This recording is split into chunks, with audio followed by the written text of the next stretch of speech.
क्या भाजपा के साथ भी आप जा सकते हैं?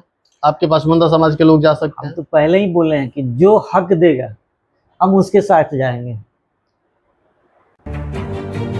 अभी मैं मौजूद हूँ सदर आलम जी के पास। सदर आलम जी को हाल ही दिनों में एक नई जिम्मेदारी से नवाजा गया है। पसमानदा समाज के प्रतिनिधित्व की जिम्मेदारी दी गई है। सबसे पहले तो आपको मुबारकबाद देता हूँ और अपनी बात यहीं से शुरू करते हैं कि पसमानदा समाज को लेकर जो लगातार आवाजें उठ रही हैं, उन आवाजों को मजबूती आप कैसे देंगे?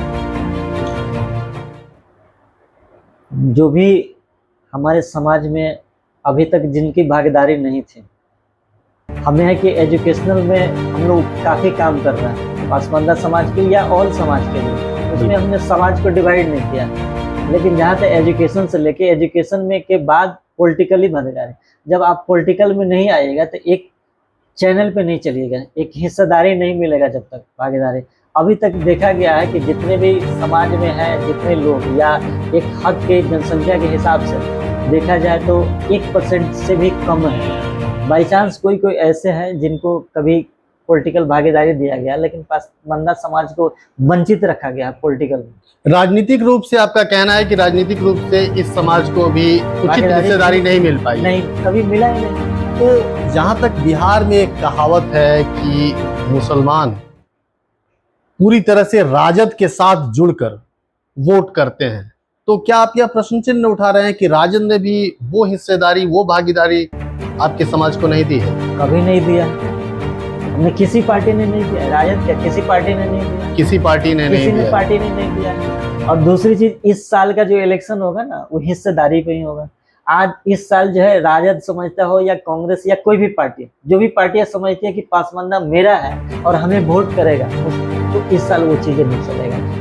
आमने जी जनसंख्या के हिसाब से उतनी जब तक भागीदारी नहीं मिली कोई किसी के साथ। कितनी जनसंख्या है आपकी और कितनी भागीदारी चाहिए आपको? यहाँ पे मुस्लिम पॉपुलेशन जो नए जनसंख्या के हिसाब से 20%, 20% बिहार में, ठीक है। उसमें 60% है पसमानदा, 60% है पसमानदा। अब 60 में देखिए कि अभी अगर देखा जाए तो 243 में 50 सीट बनता है मुस्लिम का, 243, उसमें अगर 60% देखिएगा तो आपको 30 सीट बन रहा है पसमानदा का।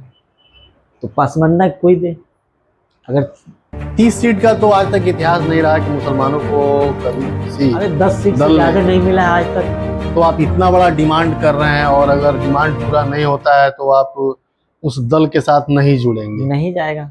तो अगर किसी दल ने नहीं दिया फिर आप क्या करेंगे? तो क्या आप अपना दल बना कर आएंगे? नहीं, अपना दल हम नहीं बनाएंगे ना, स्वतंत्र रहेंगे ना। जिसको जहाँ से लगेगा इस पार्टी को जितना है साथ में उसको गिरा। यहाँ पे अगर किसी ने पार्टी नहीं किया, वहाँ पे व्यक्तिगत जो बंदे हैं लगेगा कि ये कैंडिडेट पसमानदा के साथ है, जितने पे उनको काम करेगा, हक दिलाएगा, हम उनके साथ रहेंगे। अलग अलग पार्टी बेसिस पे जाएगा ही। क्या आपको लगता है कि इस मुद्दे पर पसमानदा समाज के लोग इतनी जल्दी एकजुट हो पाएंगे? एकजुट है। अभी आप कहीं भी चले जाइए पूरे इंडिया में या बिहार में, सारे लोग एकजुट हैं। और आरजेडी या जो भी बोल रहे हैं कि मुस्लिम वोट मेरा है, इलेक्शन के बाद देख लेंगे उनका क्या हाल होगा अगर उन्होंने नहीं किया। चलिए, ये तो पसमानदा समाज की बात हुई। अब जरा आपके राजनीतिक पृष्ठभूमि को भी खंगालते हैं, इसलिए कि पिछली बार आपने भी सुगौली विधानसभा क्षेत्र से चुनाव लड़ा था जी। क्या इस बार भी ऐसी उम्मीद की जाए कि सदर आलम सुगौली विधानसभा के प्रत्याशी हो सकते हैं? बेशक हो सकते हैं। हो सकते हैं जी। तैयारियां चल रही हैं?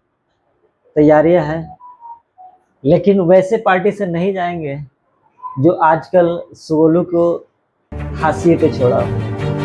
मतलब आप दल का भी चयन इसी आधार पर करेंगे जो आपके समाज के प्रतिनिधित्व को स्वीकारता हो, या जो लगे कि रियली में ये लोग जो है ना डेवलप करेगा या करने देगा स्वतंत्र रूप से।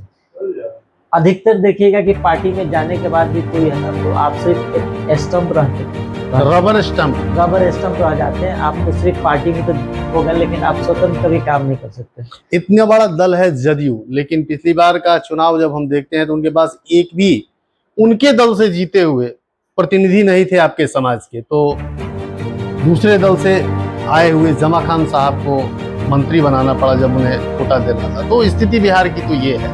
ऐसी परिस्थिति में क्या भाजपा के साथ भी आप जा सकते हैं? आपके पसमानदा समाज के लोग जा सकते हम हैं? तो पहले ही बोले हैं कि जो हक देगा हम उसके साथ जाएंगे। हमें जो अगर जानना है कि हम पसमानदा को उठाते, क्योंकि ये मुद्दा भी तो श्री नरेंद्र मोदी जी ने उठाया था, हमारे पीएम जी ने। तो हमें पार्टी पे जाना ही नहीं, हमें जो हक देगा हम उसके साथ जाएंगे ना। क्योंकि उत्थान, जो समाज को उत्थान करेगा, जो समाज के लिए काम करेगा, हम उसके साथ हैं। हमें समाज को आगे लेके जाना है, समाज के लिए जो को बेहतर बढ़ाना है। करेगा, जो आप उसके समाज साथ। के लिए बेहतर करेगा, जो पार्टियां बेहतर करेगी, हम उसके साथ हैं, उसके साथ जाएंगे, उसके साथ पूरे समाज जाएंगे। वो चाहे आरजेडी करे या बीजेपी करे, जेडीयू करे या कोई भी पार्टियां करे, जो है उसके साथ रहे। जो साथ देगी, जो साथ करेगी, जो उनको उठाने का काम करेगी, उनको डेवलप करेगी, समाज उनके साथ। अभी हम बात कर रहे थे सदर आलम साहब से, जो कि बता रहे हैं कि इस बार मुसलमान, खासकर पसमानदा, किसी दल विशेष की गुलामी नहीं करेगा, बल्कि उसी के साथ खड़ा होगा जो उसके हक और हकूक की लड़ाई को मजबूती से विकास के रास्ते पर लेकर चलेंगे।